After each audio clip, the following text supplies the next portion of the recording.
Happy 13th, Frank. I got some comic books here.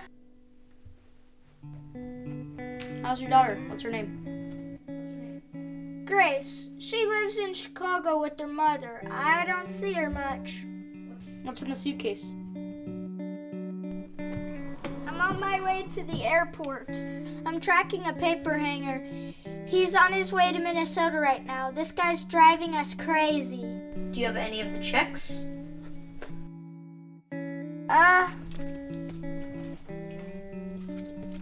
Yeah, this one's from Great Lakes Savings and Loans. It's a counterfeit. You can tell he used a stencil machine and an Underwood. It's a teller at the bank.